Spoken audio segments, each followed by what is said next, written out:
Hey everybody, I'm Scott Weichel. You're listening to My Kind of Country right here on Fish Creek Radio.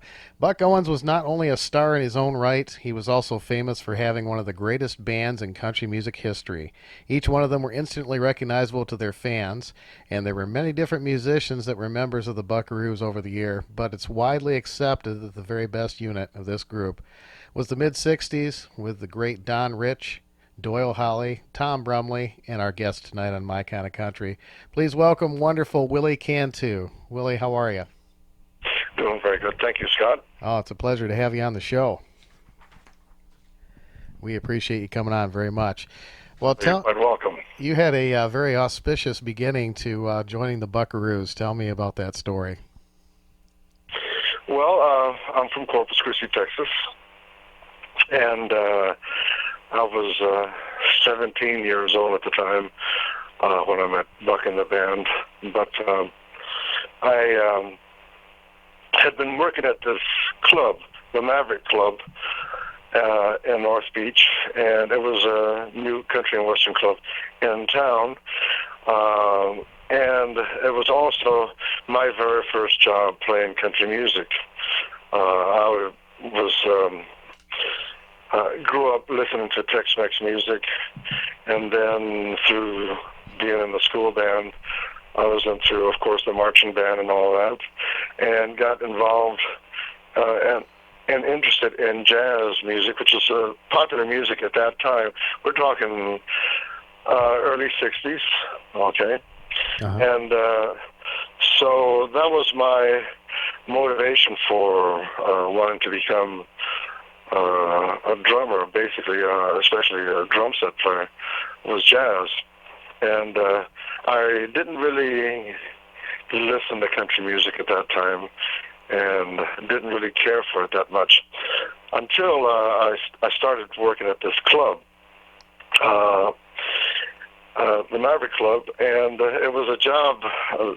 How I ended up on that at that club was a friend of mine called me up, a drummer, and asked me if I would want to play at this country and western club, and I'd never heard of such a thing.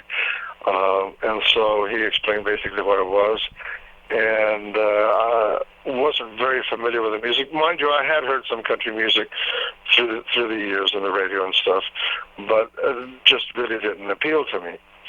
But so I, since that particular year, I had decided to quit school, and also my dream was to move to New York City to play jazz.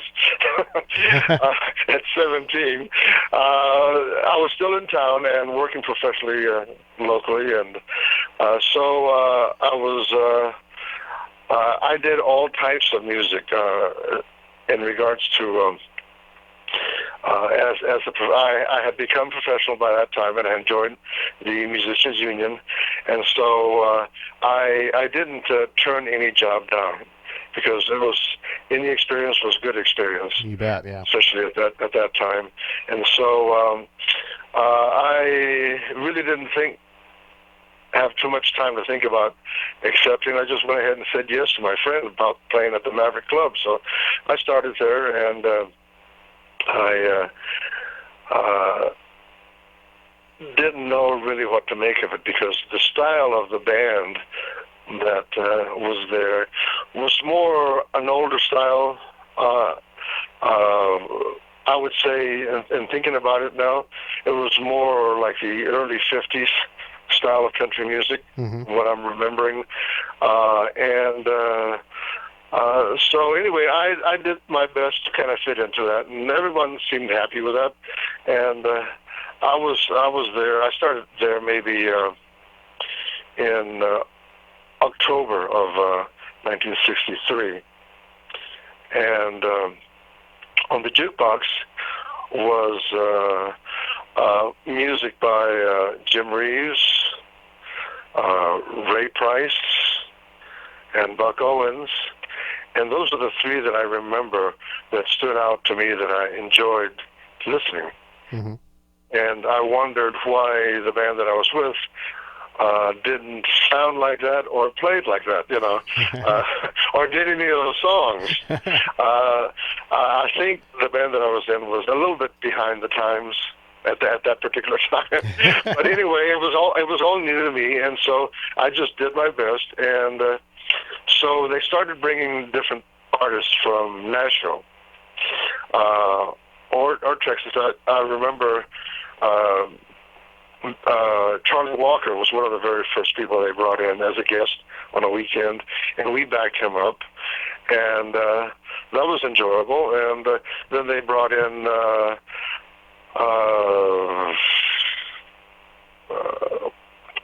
Justin Tubb. Oh yeah. Okay, from Nashville. Ernest Tubb's son, and he was definitely different from Charlie Walker. And they brought in a couple of other people that I can't recall right now. But anyway, on that list was Buck Owens and the Buckaroos, and this is in November of '63. And it so happened that. The day that President Kennedy was assassinated, that was the day that Buck and the Buckaroos were appearing at the Maverick Club. Is that right? Yeah, that's why it's easy to remember, in a sense. It was a very sad day, and the crowd was not like it should have been. But anyway, that particular night, which was on a Saturday night, we were there. We were supposed to alternate sets with Buck's band, and Buck got there and decided that he would do the whole night, since things were as they were. And so it gave me a chance to, it's a good thing I decided just to stay there and check them out, because it was one of the highlights of my musical experience, because I had never heard a sound like that. I'd never, mind you, I'd only heard the band that I played in. Mm-hmm. That was the only country music I'd ever really been exposed to, other than the records. And to have Buck Owens on the bandstand and play in Act Naturally and Love's Gonna Live Here, and that style of music was totally a new experience for me. I couldn't believe that I was really taken with it. I loved it. I'd never heard anything quite like the Buck Owens sound, because I could hear everything distinctly, and that was because of everything was a little brighter in terms on stage. And I couldn't believe that the drummer only had a bass drum, a snare drum, and a hi-hat, 2 cymbals. Yeah. And he had no tom-toms, and he had no ride cymbal or crash cymbal, and that's all he played all night long was that shuffle beat, and it sounded great. The music from that particular period did not need anything else. Absolutely. And so I was just amazed that I really liked this. Who was to me, they sounded like they were from another planet. Who was the drummer at that time, Willie? It was Mel King. Okay. And he had been with him maybe a year or two, and he was the drummer on Act Naturally, I believe, or Love's Gonna Live Here, or maybe both. But so this is in November. So I hung out for the whole night and got to meet Buck and the rest of the guys. And Doyle Holly is the one that approached me, and that was a bass player, and to get my phone number.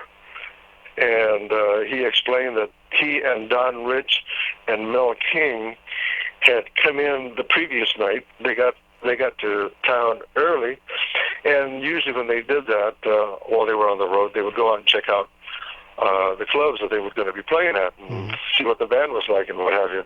And so that's how they heard me play. And so he asked me for my phone number in case something might ever come up in California.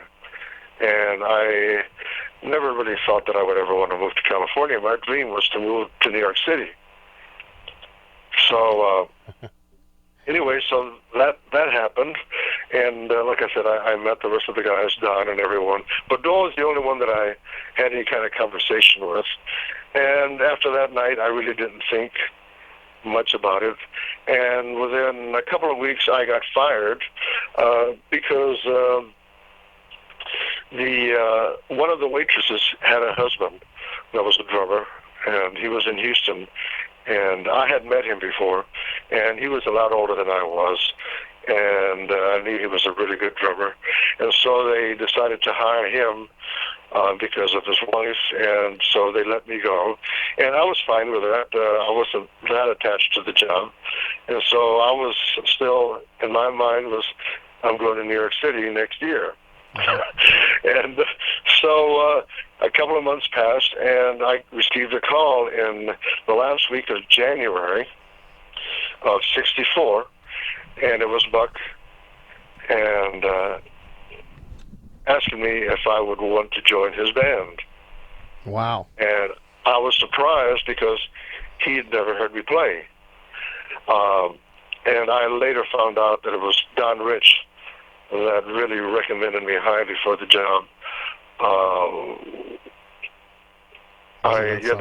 He must have been impressed with what he heard, obviously, enough to mention me to Buck and think that I would be a good replacement for Mel King, who had gotten fired for misbehaving. And I'm not going to go into that, what happened to him. But so the first thing I said to Buck is that I was going to have to talk to my parents. I was still living at home. Mind you, I was still 17. And ask their permission. So he said, okay, just call me back as soon as you can. So I called him back maybe the next day or so, and he said he would wire me the money for a ticket to fly out to California, and that was that. So within a week, I was gone, and I joined the band. I believe that it was I arrived in Bakersfield on a Saturday, and the wives were at the airport, at the Bakersfield airport, to meet me, and there was no band. And the reason why was because they were at Capitol Records in Hollywood, recording Together Again and My Heart Skips a Beat. Mm-hmm. And so that's what I remember of the day that I arrived in Bakersfield. So I didn't get to meet Buck for a couple of days. And so anyway, I stayed at Buck's Ranch pretty well the first year that I was in the band. I pretty well lived with Buck and his family. And I remember Phyllis, Buck's wife at that time, when we got to the ranch and I got settled down and everything, he said, Buck does not know how familiar you are with his music. And she pulled out like a stack of records that he had made, previously. And so I spent a lot of time, a couple of days listening and pretty well getting familiar with that style of playing, which I had never played. I didn't play that way with the other band. Yeah. I think with the other band, I played more like a Bob Wills type of swing drumming. Since I was very jazz influenced, Western swing is like a byproduct of jazz, and that style of drumming, kind of carried over. And so that's how I played with my former band. And so I quickly made a head adjustment, for the change. And the day after, I got to meet Buck, like I said, a couple of days later. And that same day, Merle Haggard and Bonnie and Fuzzy Owens came out to the ranch with some demos that they had done as a duo. Uh-huh. And they wanted to get Buck's opinion. And that's how I met Merle Haggard and Bonnie and Fuzzy, and became aware of Merle Haggard, period. And I must say that I was very impressed with Merle's voice even at that particular time. I could tell there was something unique about the way he sounded. So, but that was kind of like my beginning. I got to meet the band maybe a week later. What happened was after that day, I think Buck and I went to Las Vegas on a business trip for him, and it was just he and I, and a chance to get to know each other. And it was interesting. He had the radio on the whole time. We drove from Bakersfield to Las Vegas as we talked, and listening to what was on the radio, it all sounded the same. I couldn't tell Ernest Tubb from George Jones to Hank Williams, and whoever else they played. So that was kind of like the beginning of my education, in terms of tuning my ear to a different sound. Yep. Because it was a very different sound, all the different stylists in country music at that time, they were all definitely very different sounding from each other, and that's when they say country music was really country music. Amen. 1964. Amen. And so it was an education for me, and also I got a chance for me to and Buck would explain, this is so and so, and this is what's different about him than this other guy, or what we do, And so I'm not going to talk here too long about all that, but I will tell you one thing about our first job. Once I finally got to meet the band when we got back from Las Vegas, and we were off to our first night, I think it was maybe Red Bluff, California, which is up in the north, and I ended up rooming with Don that first job, and we never rehearsed, and I was just very antsy and just didn't know what was going to happen, because I hadn't set up my drums and run through any of the songs with Buck or the band or anything.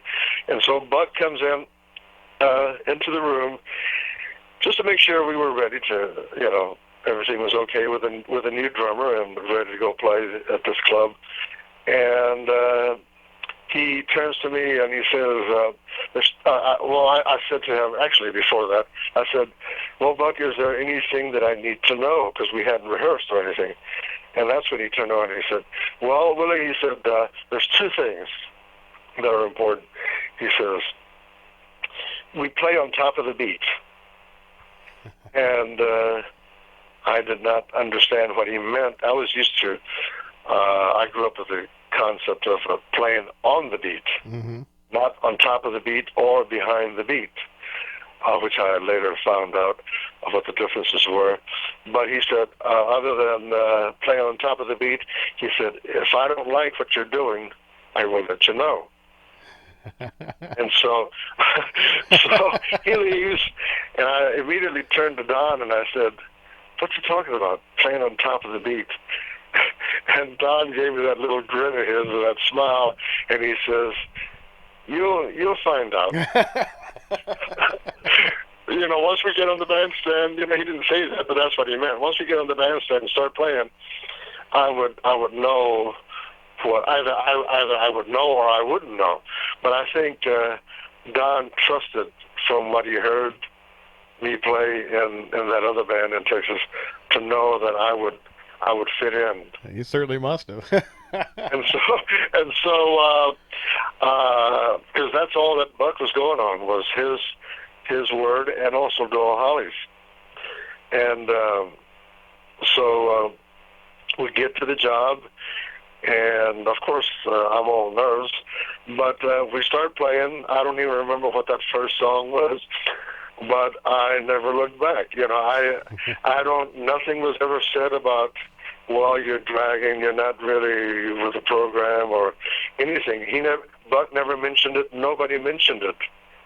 But other than at the end of the night they were happy, that I did a good job. Obviously I did, otherwise I wouldn't have lasted. Yeah. And that was it. And he never said anything about don't play this, don't play that, because as the years went, I don't know if you've noticed, from 64, the very first things that I recorded with him were Crying Time and I Don't Care. Mm-hmm.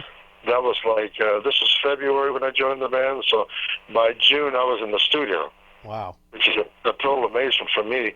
But from then, from the style the way it was then to my last year, which was 1967, things had started changing a lot. And if you listen to the records from that particular time, you'll notice how there was a big change, not only in my drumming, what I'm doing, the sound, and also Don Rich's sound, too. Mm-hmm.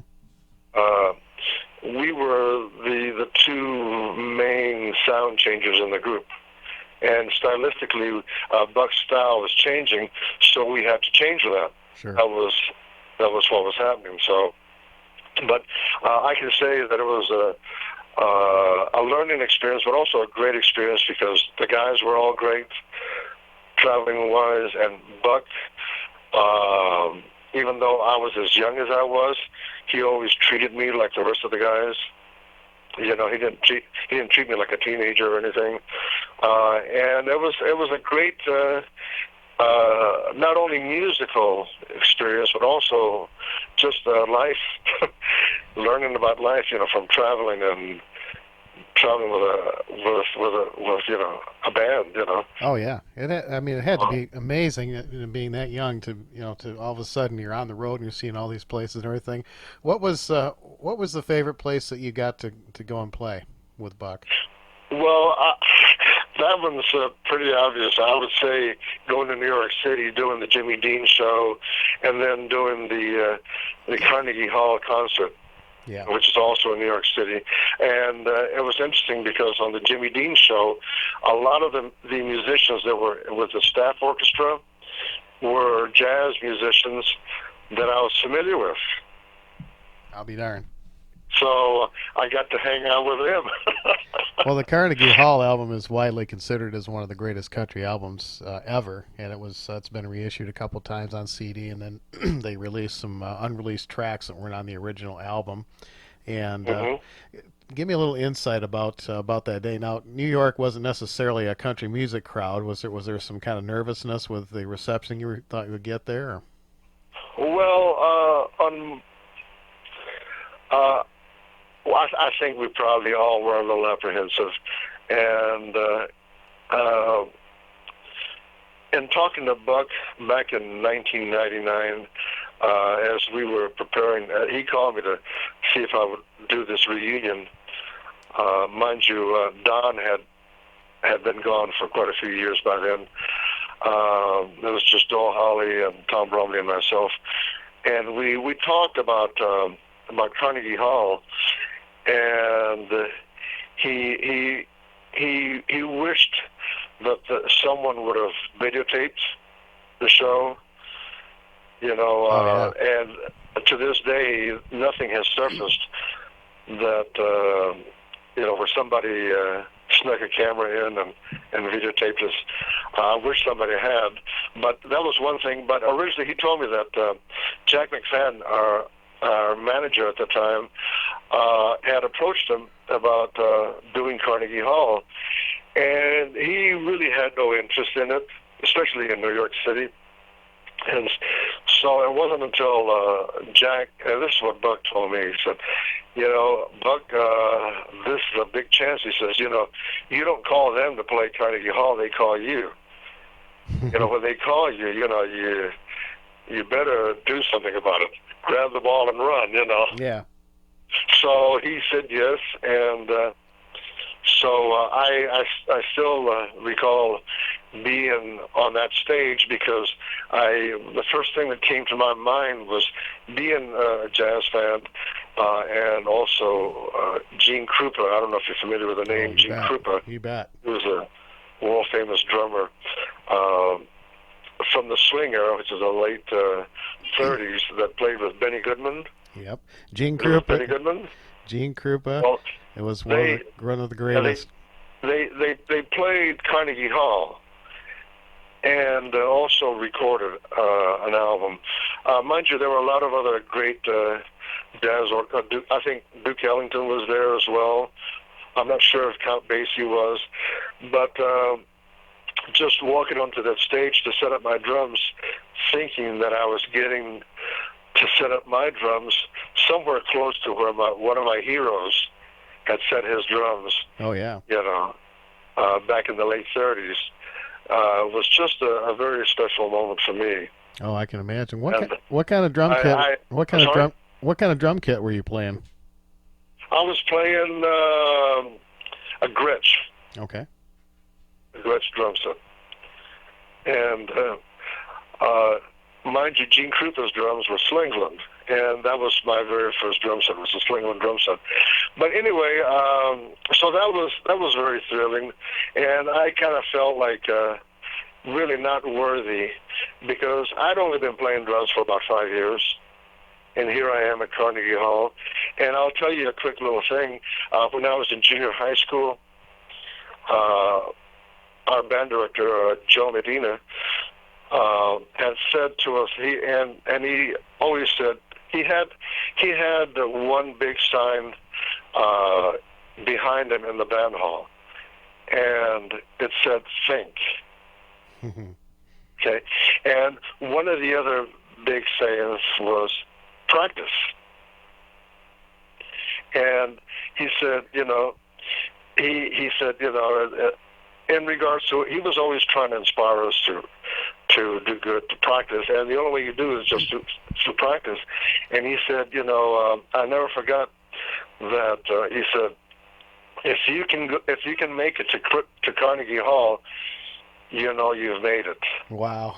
And so you can imagine how I felt. Oh, yeah. 17. I mean, I'd been in his class when I was like 13. Oh, my gosh. I mean, that's not a very long time. Well, I read somewhere that the name of the marching band was the Buckaroos. Is that right? Yeah, well, I'm going to tell you about that. We were the Winfield Junior High School Buckaroos. Okay. Oh, that's not destiny. and then in high school, it was the Roy Miller Buccaneers. And then Buck Owens and the Buckaroos. It's like I was a buck 3 times. There was no escape for me. But in regards to Carnegie Hall, and remembered what my band director had said, I really felt, I was just at the beginning of my musical road, Sure, as so to speak, and I was just very, very lucky to be there. And I knew to myself, I remember saying to myself, certainly this can't be the end of the road for me, My band director said, you've made it. What do you do after you've made it? Yeah. So, and for me, it was truly the beginning of my musical career. And I've explored a lot of different musics and stuff, but I'm not going to go into that on this show. If you go on YouTube, okay, and this is for anyone that is listening, and you dial in The Working Drummer, mm-hmm. Okay, and I guess you can put in Willie Cantu.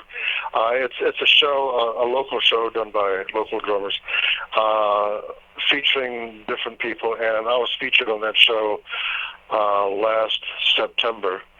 And I pretty well talk about everything after Buck Owens on there. But anyway, back to any other questions? Well, tell me about the Live in Japan album.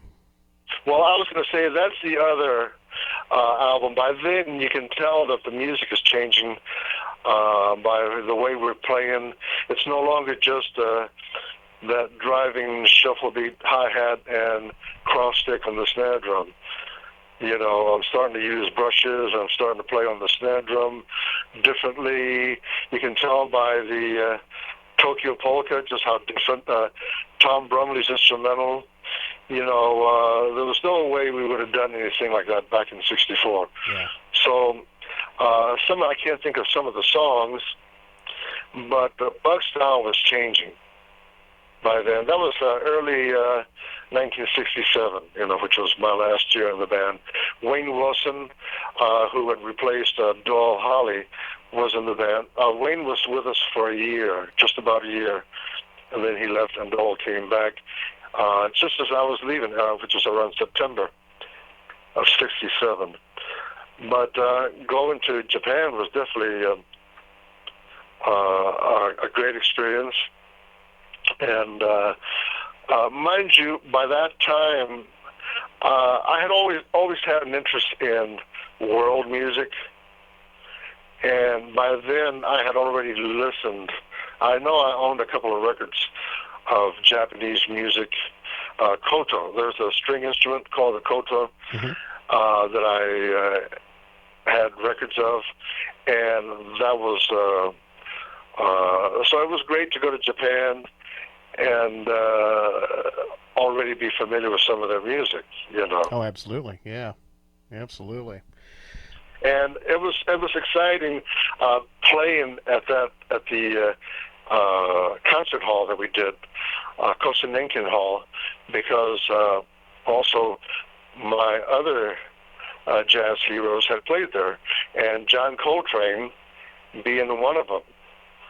And that had been a dream of mine when I was a teenager, that someday I wanted to play with John Coltrane, which obviously never happened. But I did get to play with, back in later in the 70s, with one saxophonist that had played in John Coltrane's last band. So that was a fulfillment for me. Oh, that's pretty great. But being at Kosenenkin Hall and knowing the history of it, again, was like Carnegie Hall in a sense. Wow. That's pretty cool. That's pretty cool. Because a lot of the jazz players that came from the States, so that was one of the concert halls that they would play at. That's awesome.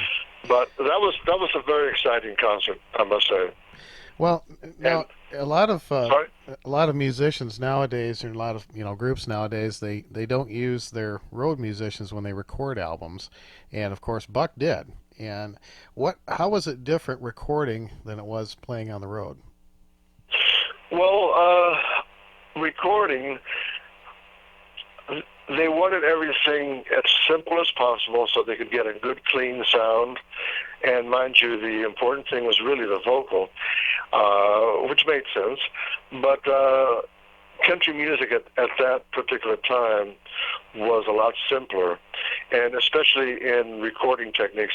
Not so much in Nashville, but in Buck's sound at that particular time came from California, and it was recorded in California at Capitol Records in Hollywood.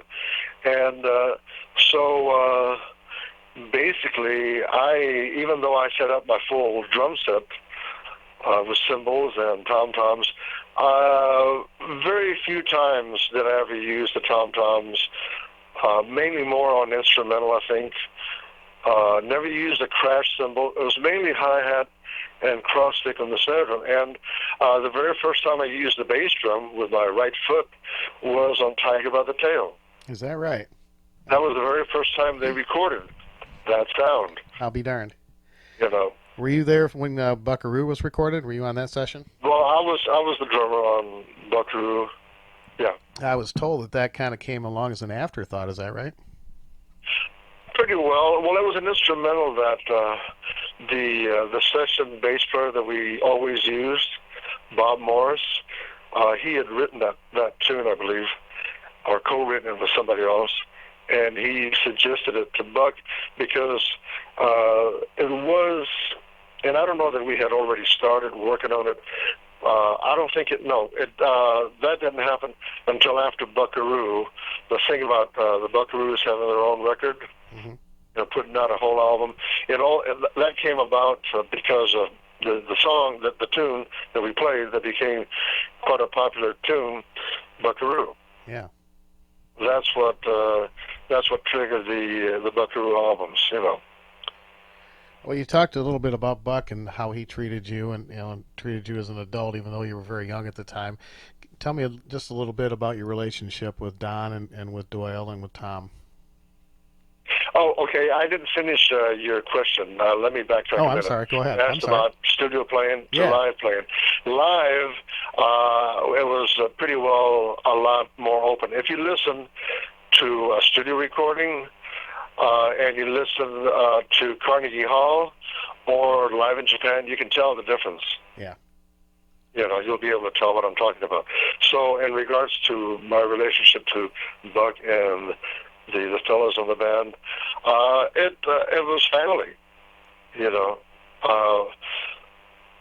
Buck, like I said, I have nothing sour to say about Buck. He was always very good with me.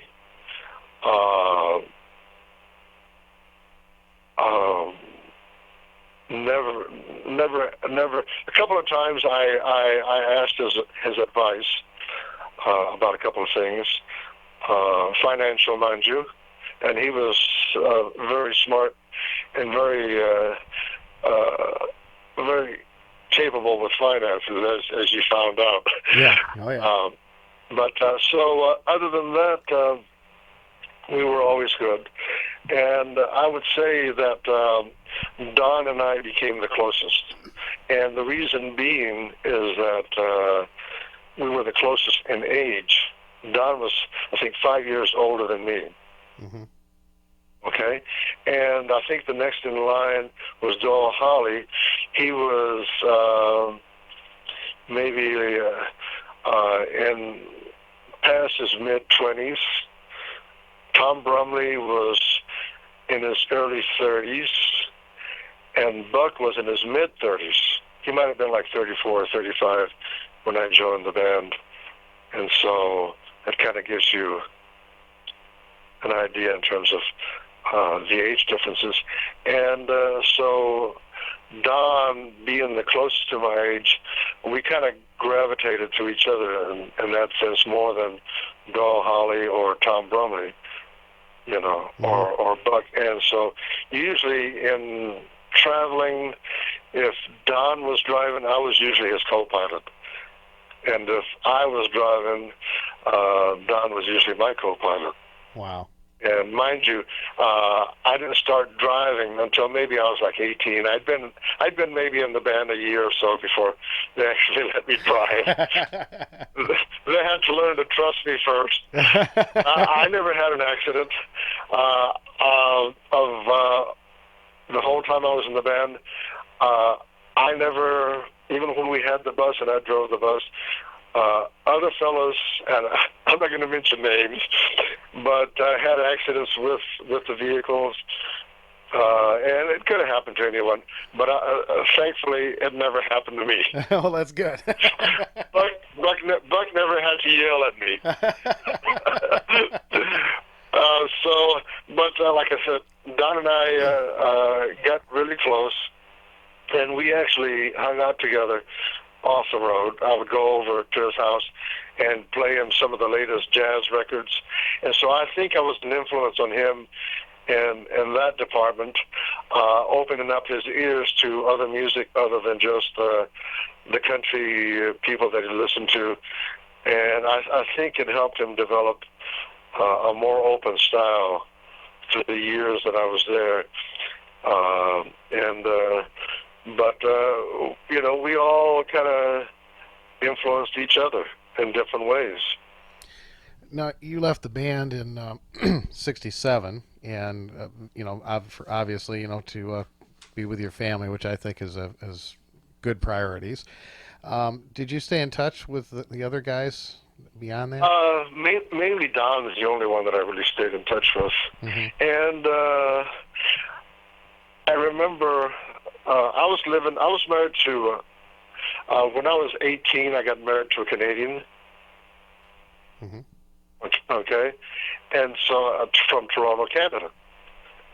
And so we had a daughter, and she, even though she lived in Bakersfield for a while, she never did take to living in Bakersfield, which is more desert-like. Oh yeah. I don't know. Toronto is a city more like New York City than going from one part of the country to another was really hard on her. So she ended up moving back to Canada eventually. And so I ended up moving up there as well after I left the band. And so I forget what your question was. I got. Oh, I was asking if you stayed in touch with the guys after you left the okay. band. So I was living in Toronto after I left the band, and I remember Buck and the band coming in a couple of times to Toronto, and I went to see them those 2 times, and then another time. This is a few years later, maybe a couple of years later. By the way, Jerry Wiggins was the drummer that came in after me into the band, and he stayed with the band a lot longer than I did, I believe. But Tom left, and he joined Ricky Nelson. Yeah. So when Tom came with Ricky to Toronto, I got to see Tom. So, we would stay in touch, somewhat. But mainly it was Don that I would stay in touch with more than anything, than anyone. Sure. That was such a shame that he passed away at such a young age, All through the years, yeah. Even when I moved back to the States, I moved to the Bay Area, San Francisco, and I was living in Oakland, and I still remember talking on the phone with Don, probably a year before he had his unfortunate accident. Uh-huh. Yeah. And I wish that they were playing the Oakland, I can't think of a stadium or Coliseum, I forget now what it was in Oakland, and he had wanted me to come out, but I was working that night, and I wish I would have just taken the night off and gone, because I could have seen Don and the rest of the guys. That would have been the last time I would have seen Don, but it never happened. So now you did a reunion with Doyle Holly put out a reunion album you played on. This was quite some years later. Yes, it was here in Nashville, and it wasn't the same. I really didn't think of it as a Buck Owens, Buckaroos kind of reunion, because it was mainly Doyle Holly and I that were here in Nashville. Uh-huh. I think Tom recorded his part later in Branson. Tom Brumley was still in Branson at the time, so I can't really say much about it, other than just it was a good session. Yeah. So you are obviously still playing music. You got into, we mentioned obviously you could talk about this on YouTube, but I just wanted to touch on a little bit. You got into Scottish pipe band drumming. Yes, when I moved to Nashville in '83, well, actually, when I was the previous year when I was in New Jersey, just across the river from New York City, I had started developing a strong interest in the Scottish pipe band drumming. And this one was about Scottish music that I had heard. Or actually, I think the instigator for that is I always remembered the Black Watch, which is a Scottish regiment, playing at President Kennedy's funeral. Oh yeah. And mind you, I later found out through my association in the Scottish pipe bands that the actual band that played there was not from Scotland. I think it was a Canadian Black Watch. Oh, really? Huh. That was there. And also the U.S. Air Force pipe band at that time. There was a pipe band in the military, which was in the Air Force, out of Washington, D.C., that I found out through friends that they had actually been there at that funeral procession. But remembering that sound of the bagpipes and the drums from that particular time, years later, it had always been in the back of my mind that I would like to find out more about that music. And so it wasn't until 1980, '82 that I was living in New Jersey. I lived there for a couple of years across the river from New York City. That I actually sought out some people that were involved in Scottish pipe bands, and that was kind of like my beginning. You know, I got some lessons on pipe band drumming, and that kind of started me. And I must say that I was involved pretty well in that music for about 25 years. I retired about 10 years ago because of a hearing problem in my left ear. But I pretty well got immersed in it very much, that I was able to teach that style of drumming. And I, since being in Nashville in the summer of '83, I helped co-found two pipe bands, one in '83 and one in the early '90s. And the first one was the Nashville Pipes and Drums.